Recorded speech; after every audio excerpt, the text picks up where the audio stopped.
ছেলেটির নাম আরাফাত। সে তার মা বাবাকে দেখতে পারত না, তার বাবা মাকে ভাত দিত না।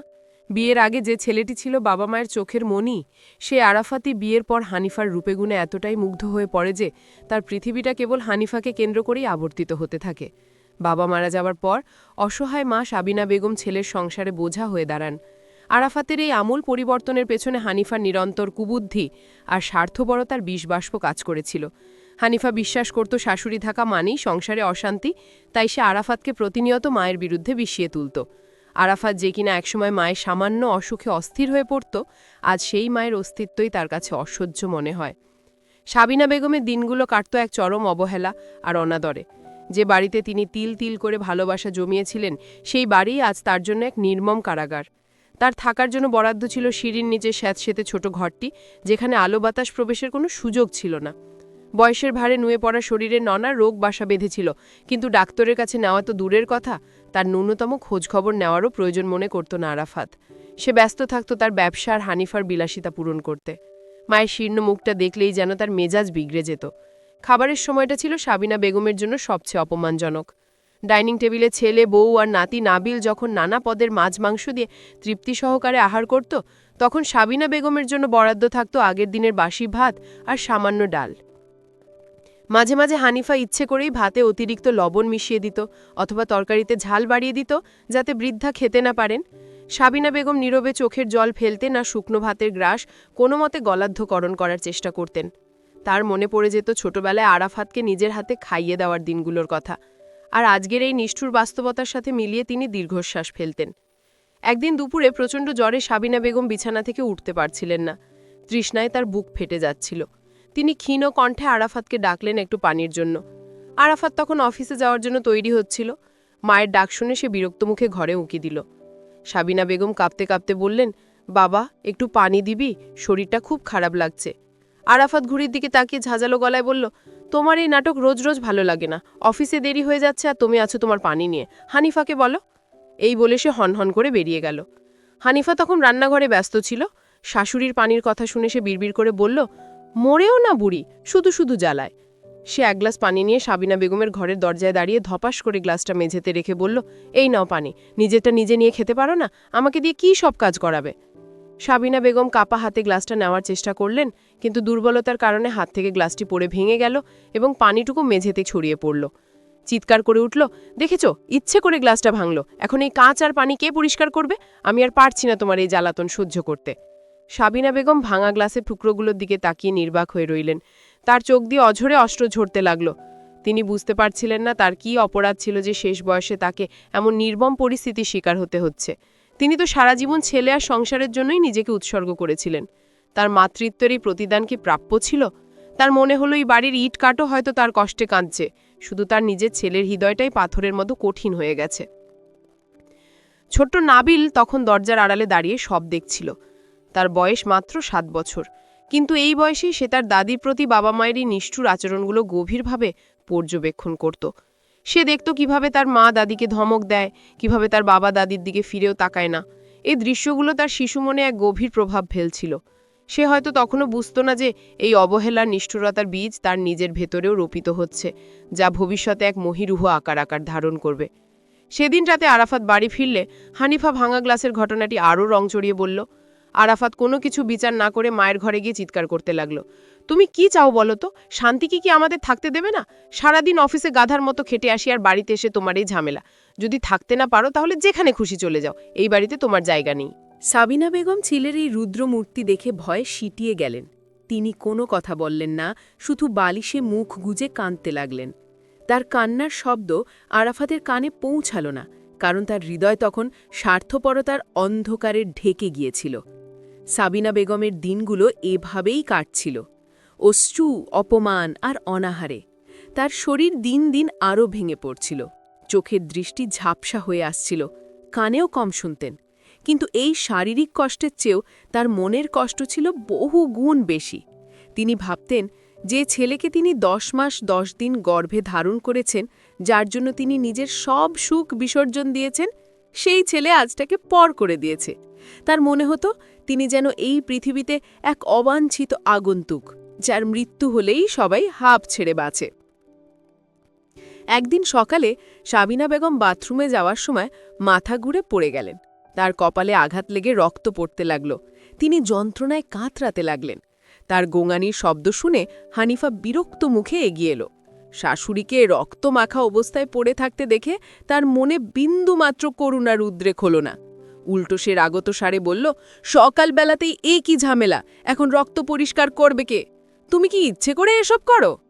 সে আরাফাতকে ডাকল না, এমনকি সাবিনা বেগমকে ধরলও না। সাবিনা বেগম অনেক কষ্টে দেয়াল ধরে উঠে দাঁড়ালেন। তার কপাল থেকে রক্ত গড়িয়ে চোখে মুখে পড়ছিল। তিনি হানিফার দিকে করুণ দৃষ্টিতে তাকালেন, যেন একটু সাহায্যের জন্য আকুতি জানালেন। কিন্তু হানিফা মুখ ঘুরিয়ে চলে গেল। সে নিজের মনে বলতে লাগল, এই বুড়িকে নিয়ে আর পারা গেল না, কবে যে বিদায় হবে। সাবিনা বেগম বুঝতে পারলেন এই বাড়িতে তার জন্য আর কোনো মায়া অবশিষ্ট নেই। তিনি নিজেই কোনো মতে ক্ষতস্থানটি পরিষ্কার করে এক টুকরো কাপড় দিয়ে বেঁধে নিলেন। এই ঘটনা প্রতিবেশীদের কানেও পৌঁছাল। পাশের ফ্ল্যাটের মিসেস রহমান, যিনি সাবিনা বেগমকে খুব শ্রদ্ধা করতেন, তিনি একদিন আরাফাতকে ডেকে বললেন, আরাফাত, তোমার মায়ের শরীরটা খুব খারাপ, তাকে একবার ডাক্তারের কাছে নিয়ে যাও। এভাবে অবহেলা করলে কিন্তু পরে পস্তাতে হবে। আরাফাত তার কথায় কান না দিয়ে বলল, আমার মায়ের কিচ্ছু হয়নি, ওনার বয়স হয়েছে, তাই একটু একটু সমস্যা হবেই, আপনি নিজের চরকায় তেল দিন। আরাফাতের এই উদ্ধত আচরণে মিসেস রহমান অবাক হয়ে গেলেন। তিনি বুঝতে পারলেন এই ছেলের বিবেক সম্পূর্ণ মরে গেছে। এদিকে নাবিল দিন দিন বড় হচ্ছিল। সে তার বাবা মায়ের আচরণগুলো নিজের অজান্তেই অনুকরণ করতে শুরু করেছিল। সে যখন দেখত তার মা দাদিকে ধমক দিচ্ছে, তখন সেও দাদির সাথে খারাপ ব্যবহার করত। দাদি যখন তাকে কাছে ডাকতেন, সে মুখ ভেঙচি দিয়ে চলে যেত। আরাফাত বা হানিফা নাবিলের এই আচরণে বাধা দিত না, বরং তারা মনে মনে খুশিই হতো। তারা ভাবত ছেলে তাদের পথেই হাঁটছে। তারা বুঝতে পারছিল না যে তারা নিজেদের অজান্তেই তাদের ভবিষ্যৎ ধ্বংসের বীজ বপন করছে। সাবিনা বেগমের শেষ দিনগুলো ছিল অত্যন্ত মর্মান্তিক। তিনি প্রায়ই জ্বরে ভুগতেন, খাবারেও তার কোনো রুচি ছিল না। কিন্তু আরাফাত বা হানিফা তার কোনো খোঁজ নিত না। তারা তাদের নিজের জগৎ নিয়ে ব্যস্ত ছিল। তাদের হাসি তামাশা আর বিলাসবহুল জীবনের মাঝে সাবিনা বেগমের অস্তিত্ব ছিল এক অস্বস্তিকর সত্যের মতো। তিনি ছিলেন যেন এক জীবন্ত লাশ, যার উপস্থিতি তাদের বিরক্ত করত। একদিন রাতে সাবিনা বেগমের শরীর খুব খারাপ হল। তিনি শ্বাস নিতে পারছিলেন না। তিনি আরাফাতকে ডাকার চেষ্টা করলেন, কিন্তু তার গলা দিয়ে কোনো শব্দ বের হল না। তিনি বুঝতে পারলেন যে তার সময় শেষ হয়ে এসেছে। তিনি তার জীবনের সব কষ্টের কথা ভুলে গিয়ে ছেলের জন্য দোয়া করতে লাগলেন। তিনি চাইলেন তার ছেলে যেন সুখে থাকে, তার যেন কোনো কষ্ট না হয়। মাতৃত্বের এই মহানুভবতা হয়তো আরাফাত কোনো দিন বুঝতে পারবে না। পরের দিন সকালে হানিফা যখন শাশুড়ির ঘরে ঢুকল, তখন দেখল সাবিনা বেগম চিরনিদ্রায় শায়িত। তার মুখে এক প্রশান্তির ছায়া লেগেছিল, যেন তিনি সব কষ্ট থেকে মুক্তি পেয়েছেন। হানিফা আরাফাতকে ডেকে তুলল। মায়ের মৃত্যুতে আরাফাতের চোখে কোনো জল এলো না। সে যেন একটা বোঝা থেকে মুক্তি পেল। সে ভাবল, যাক, এবার অন্তত শান্তিতে থাকা যাবে। মায়ের দাফন কাফনের কাজটা সে খুব দ্রুত শেষ করল, যেন কোনো অপ্রয়োজনীয় কাজ সেরে ফেলছে।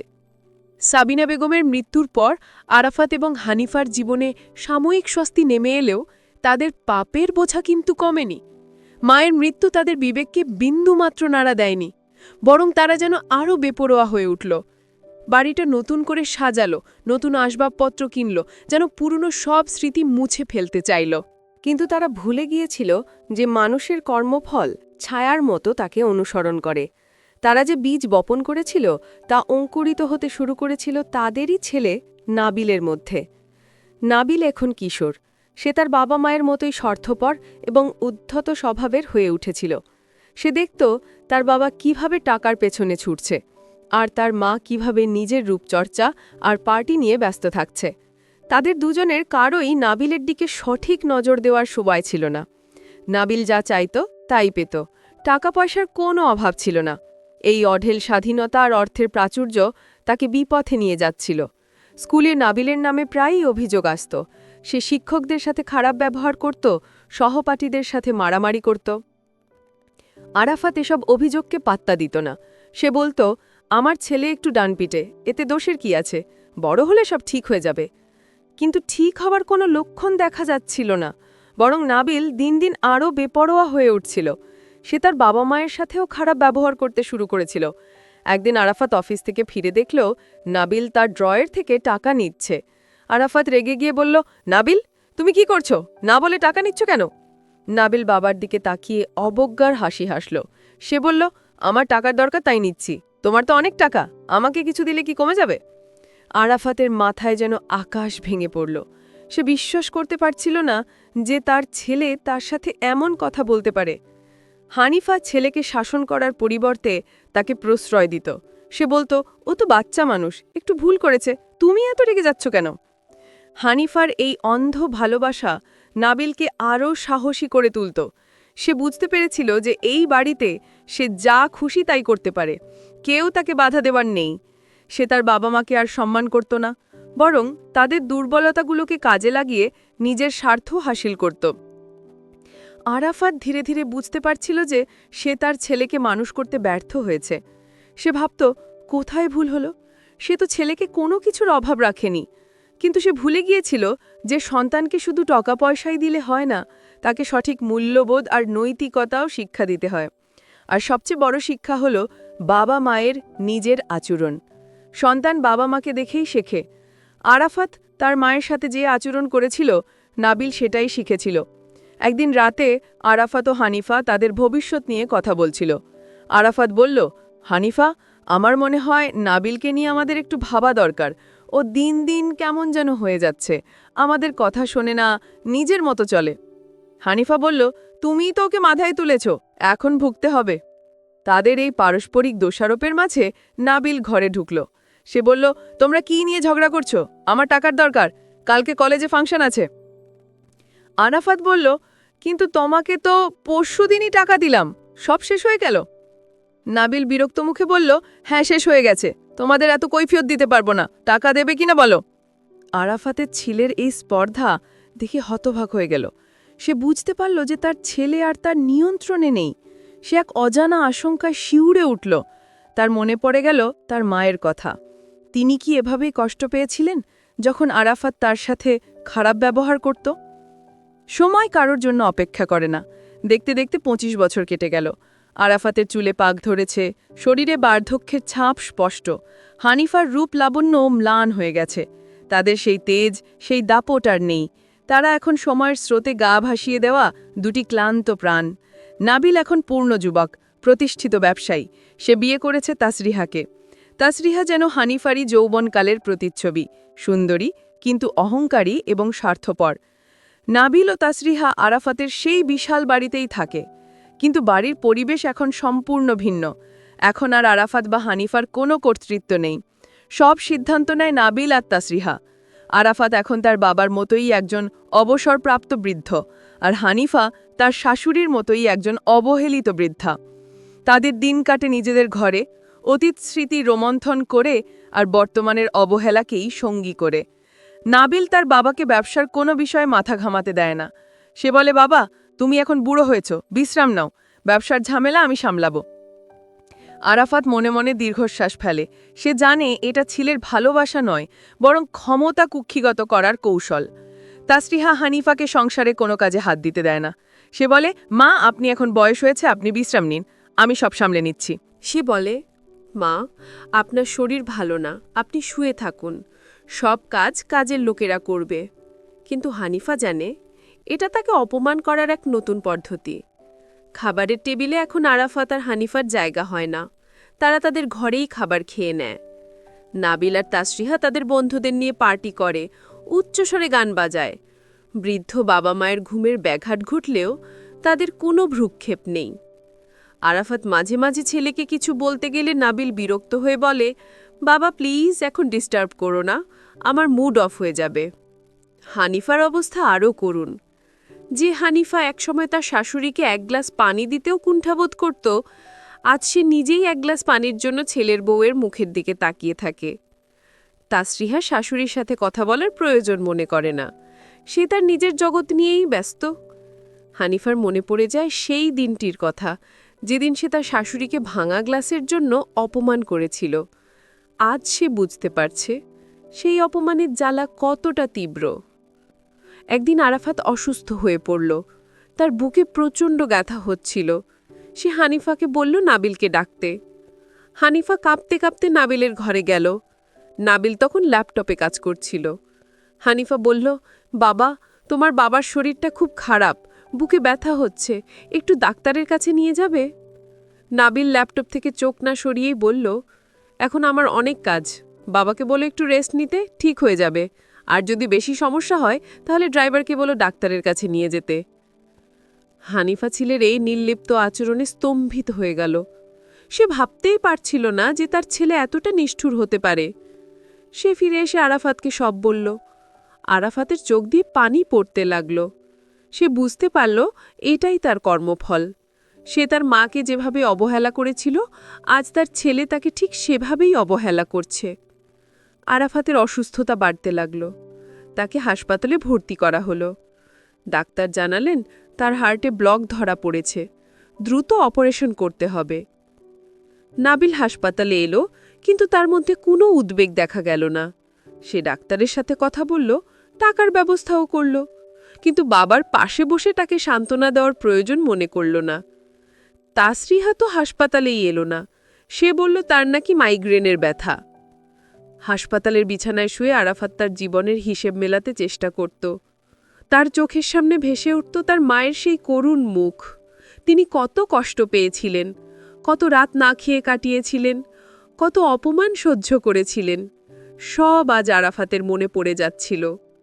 সে বুঝতে পারছিল তার মায়ের প্রতিটি দীর্ঘশ্বাস আজ তার জীবনে অভিশাপ হয়ে নেমে এসেছে। অপারেশনের পর আরাফাত কিছুটা সুস্থ হয়ে বাড়ি ফিরল, কিন্তু তার শরীর আর আগের মতো ছিল না। তাকে এখন সবসময় ওষুধ খেতে হতো, সাবধানে চলতে হতো। হানিফা তার সাধ্যমতো স্বামীর সেবা করার চেষ্টা করত, কিন্তু তাদের দুজনের এই অসহায় অবস্থায় নাবিল বা তাসরিয়ার কোনো সহানুভূতি ছিল না। তারা বরং বিরক্ত হতো। তারা ভাবত এই বুড়ো বুড়ি আর কতদিন তাদের ঘাড়ে চেপে থাকবে। একদিন দুপুরে হানিফা আরাফাতকে ওষুধ খাওয়ানোর জন্য পানি আনতে রান্নাঘরে গেল।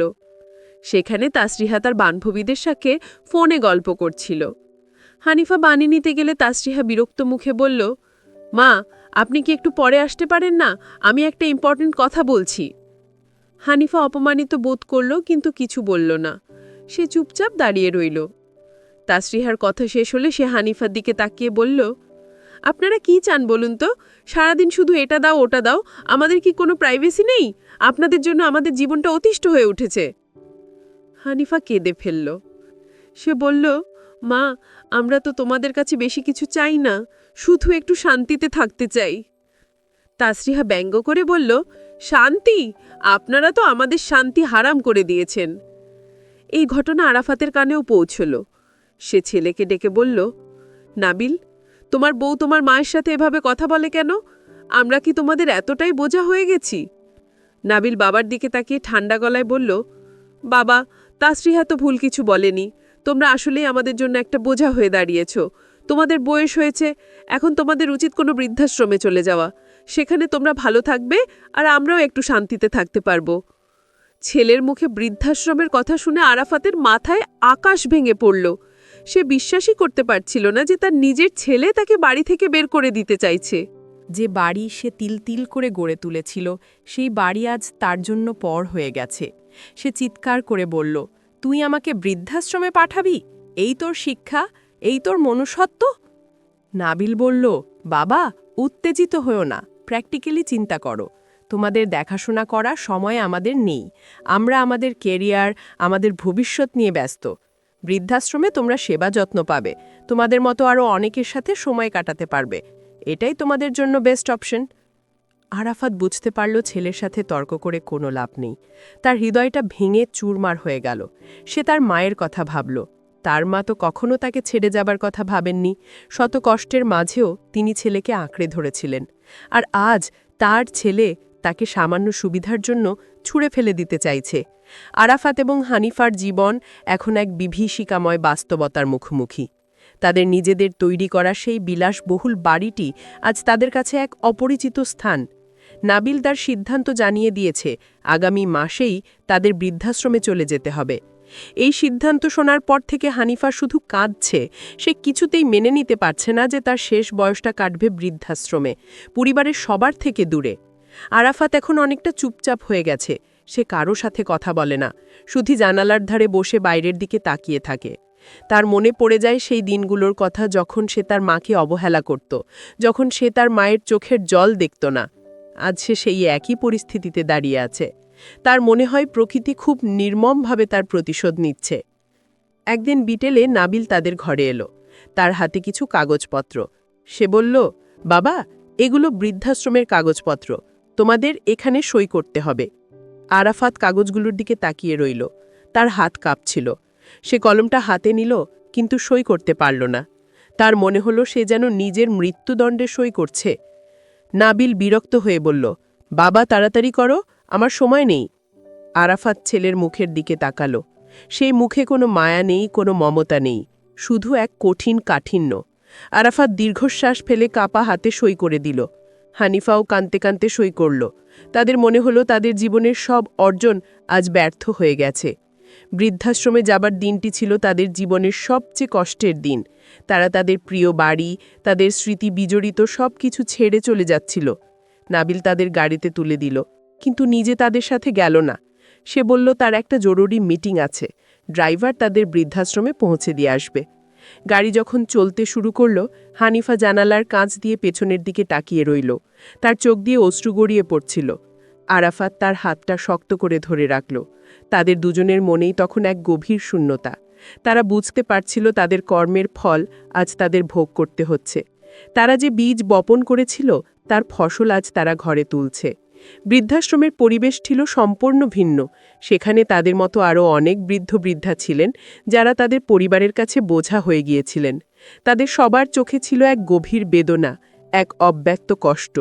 আরাফাত এবং হানিফা তাদের নতুন জীবনের সাথে মানিয়ে নেবার চেষ্টা করতে লাগল, কিন্তু তাদের মনের ক্ষত কিছুতেই শুকাচ্ছিল না।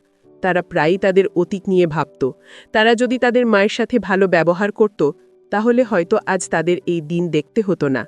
তারা যদি নাবিলকে সঠিক শিক্ষা দিত, তাহলে হয়তো সে আজ তাদের সাথে এমন আচরণ করত না। কিন্তু এখন আর অনুশোচনা করে কোনো লাভ নেই। সময় চলে গেছে, আর ফিরে আসবে না।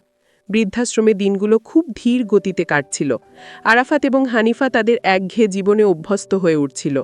তাদের সকাল শুরু হতো প্রার্থনার মধ্য দিয়ে, তারপর নাস্তা, একটু হাঁটাচলা, দুপুরের খাবার, বিশ্রাম, বিকেলের চা, আর রাতে ঘুমানোর আগে আবার প্রার্থনা।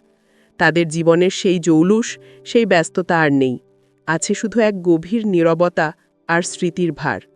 তাদের পাশের রুমে থাকতেন একজন অবসরপ্রাপ্ত স্কুল শিক্ষক, নাম জনাব হাসান। তিনি খুব জ্ঞানী এবং সদালাপী মানুষ ছিলেন। তিনি প্রায়ই আরাফাত এবং হানিফার সাথে গল্প করতেন, তাদের সাহস জোগাতেন। তিনি বলতেন, জীবনটা একটা পরীক্ষার মতো। আমরা যা করি তার ফল আমাদের পেতেই হয়, কিন্তু হতাশ হয়ে লাভ নেই। আমাদের উচিত আল্লাহর কাছে ক্ষমা চাওয়া এবং বাকি জীবনটা সৎভাবে কাটানো। জনাব হাসানের কথাগুলো আরাফাতের মনে গভীর রেখাপাত করত। সে বুঝতে পারত যে সে তার জীবনে অনেক বড় ভুল করেছে। সে তার মায়ের কাছে ক্ষমা চাইতে পারেনি, কিন্তু সে আল্লাহর কাছে ক্ষমা চাইতে শুরু করল। সে তার কৃতকর্মের জন্য অনুতপ্ত হল। হানিফাও তার ভুল বুঝতে পারল। সেও আল্লাহর কাছে ক্ষমা প্রার্থনা করত। এদিকে নাবিল তার জীবন নিয়ে ব্যস্ত ছিল। সে তার বাবা মায়ের কোনো খোঁজ নিত না। সে ভাবত তারা বৃদ্ধাশ্রমে ভালোই আছে। তাসরিয়াও শাশুড়ি শ্বশুরের কথা ভুলে গিয়েছিল। তারা তাদের বন্ধুদের নিয়ে পার্টি করত, বিদেশে ঘুরতে যেত। তাদের জীবনে আরাফাত এবং হানিফার কোনো অস্তিত্ব ছিল না। একদিন বৃদ্ধাশ্রমে খবর এলো যে নাবিল এক বড় ধরনের সড়ক দুর্ঘটনায় গুরুতর আহত হয়েছে। তাকে হাসপাতালে ভর্তি করা হয়েছে। তার অবস্থা আশঙ্কাজনক। এই খবর শুনে আরাফাত এবং হানিফা ভেঙে পড়ল। তারা তাদের ছেলের জন্য আল্লাহর কাছে দোয়া করতে লাগল। তারা বৃদ্ধাশ্রমের কর্তৃপক্ষের কাছে অনুমতি নিয়ে হাসপাতালে ছুটে গেল। হাসপাতালে গিয়ে তারা দেখল নাবিল আইসিইউতে ভর্তি। তার সারা শরীরে ব্যান্ডেজ, নাকে মুখে নল লাগানো। তাসরিহা বাইরে বসে কাঁদছিল। আরাফাত এবং হানিফাকে দেখে সে আরও জোরে কেঁদে উঠল। সে বলল, বাবা, মা, আপনারা এসেছেন, নাবিলের অবস্থা খুব খারাপ। ডাক্তাররা বলছেন তার বাঁচার আশা খুব কম। আরাফাত ছেলের এই অবস্থা দেখে নিজেকে ধরে রাখতে পারল না। সে ছেলের শয্যা পাশে দাঁড়িয়ে কাঁদতে লাগল। সে বলল, নাবিল, বাবা আমার, তুই চোখ মেল, আমাদের ছেড়ে যাস না। হানিফাও ছেলের মাথায় হাত বুলিয়ে কাঁদতে লাগল। তাদের মনে তখন ছেলের প্রতি কোনো রাগ বা অভিমান ছিল না, ছিল শুধু এক গভীর ভালোবাসা আর আতঙ্ক। সেদিন রাতে আরাফাত হাসপাতালে ছেলের পাশে বসে রইল। সে আল্লাহর কাছে ছেলের জীবন ভিক্ষা চাইল। সে বলল, হে আল্লাহ, আমার সব পাপের শাস্তি আমাকে দাও, কিন্তু আমার ছেলেকে বাঁচিয়ে দাও। তার মনে পড়ে গেল তার মায়ের কথা। তিনি হয়তো এভাবেই তার জন্য দোয়া করতেন যখন সে অসুস্থ হতো। আরাফাত বুঝতে পারল সন্তানের জন্য বাবা মায়ের ভালোবাসা কতটা নিঃস্বার্থ। দীর্ঘ 1 মাস জমে মানুষের টানাটানির পর নাবিল সুস্থ হয়ে উঠল। তার এই ফিরে আসাটা ছিল এক অলৌকিক ঘটনা। ডাক্তাররা বলেছিলেন বাবা মায়ের দোয়াই তাকে ফিরিয়ে এনেছে। সুস্থ হওয়ার পর নাবিলের মধ্যে এক আমূল পরিবর্তন দেখা গেল। সে তার অতীতের আচরণের জন্য লজ্জিত ও অনুতপ্ত হল। সে বুঝতে পারল সে তার বাবা মায়ের সাথে কত বড় অন্যায় করেছে। হাসপাতাল থেকে ছাড়া পাওয়ার পর নাবিল সোজা বৃদ্ধাশ্রমে গেল। সে তার বাবা মায়ের পায়ে পড়ে ক্ষমা চাইল। সে কাঁদো কাঁদো গলায় বলল, বাবা, মা, আমাকে ক্ষমা করে দাও। আমি তোমাদের সাথে খুব খারাপ ব্যবহার করেছি। আমি বুঝতে পারিনি যে তোমরাই আমার আসল সম্পদ। আরাফাত এবং হানিফা ছেলেকে বুকে জড়িয়ে ধরল। তাদের চোখ দিয়ে আনন্দের অশ্রু ঝরতে লাগল। তারা বলল, আমরা তোমাকে ক্ষমা করে দিয়েছি বাবা, তুমি সুস্থ হয়ে ফিরে এসেছ, এটাই আমাদের কাছে সবচেয়ে বড় পাওয়া। নাবিল তার বাবা মাকে সসম্মানে বাড়িতে ফিরিয়ে নিয়ে এলো। তাসরিয়াও তার ভুল বুঝতে পারল। সে শাশুড়ি শ্বশুরের কাছে ক্ষমা চাইল। তাদের সেই বিশাল বাড়িতে আবার সুখের বাতাস বইতে শুরু করল। আরাফাত এবং হানিফা তাদের জীবনের শেষ দিনগুলো ছেলের আদর যত্নে কাটাতে লাগল। তারা তাদের নাতি নাতনিদের নিয়ে আনন্দে মেতে উঠল। কিন্তু আরাফাত তার অতীতের ভুলের কথা কখনো ভুলতে পারল না। সে তার মায়ের ছবির সামনে দাঁড়িয়ে প্রায়ই কাঁদত আর ক্ষমা চাইত। সে জানত তার মা তাকে ক্ষমা করে দিয়েছেন, কারণ মায়েদের হৃদয় সাগরের মতো বিশাল। আরাফাত তার জীবনের এই শিক্ষা সবার মাঝে ছড়িয়ে দেওয়ার জন্য একটি বই লিখল। বইটির নাম দিল কর্মফল। সে তার বইয়ে লিখল, আমরা যা করি তাই আমাদের কাছে ফিরে আসে।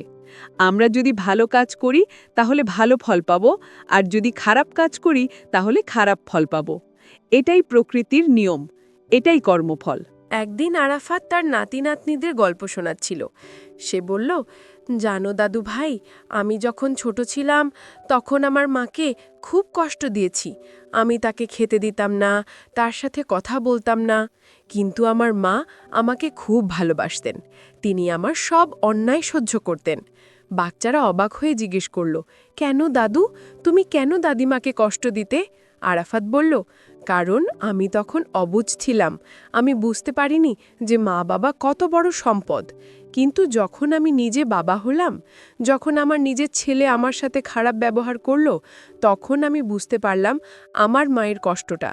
সে বাচ্চাদের মাথায় হাত বুলিয়ে বলল, তোমরা কখনো তোমাদের মা বাবাকে কষ্ট দিও না।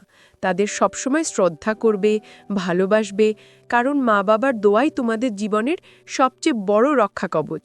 আর মনে রেখো, তুমি আজ তোমার মা বাবার সাথে যে আচরণ করবে, কাল তোমার সন্তানও তোমার সাথে ঠিক একই আচরণ করবে। এটাই কর্মফল। বন্ধুরা, জীবন হলো একটি আয়নার মতো। এখানে আমরা যা প্রতিচ্ছবি ফেলি, ঠিক তাই আমাদের দিকে ফিরে আসে। আরাফাতের জীবনের গল্পটি আমাদের চোখে আঙুল দিয়ে দেখিয়ে দেয় যে মা বাবার প্রতি অবহেলা ও নিষ্ঠুরতার পরিণাম কতটা ভয়াবহ হতে পারে। সময়ের স্রোতে যৌবনের শক্তি ও দম্ভ হয়তো ম্লান হয়ে যায়, কিন্তু কর্মের ফল আমাদের ছায়ার মতো অনুসরণ করে। আমরা যেন আমাদের জন্মদাতা পিতামাতাকে কখনোই বোঝা মনে না করি, তাদের বার্ধক্যে তাদের পাশে থাকি ছায়ার মতো। কারণ আজকের এই আমরাও একদিন বৃদ্ধ হব, আর আমাদের আজকের আচরণে নির্ধারণ করবে আমাদের আগামীকালের ভবিষ্যৎ। কর্মফল এক অনিবার্য সত্য, যা থেকে পালানোর কোনো পথ নেই। বন্ধুরা, গল্পটি যদি তোমাদের ভালো লাগে তাহলে লাইক, শেয়ার এবং সাবস্ক্রাইব করতে ভুলবেন না। সবাইকে ধন্যবাদ।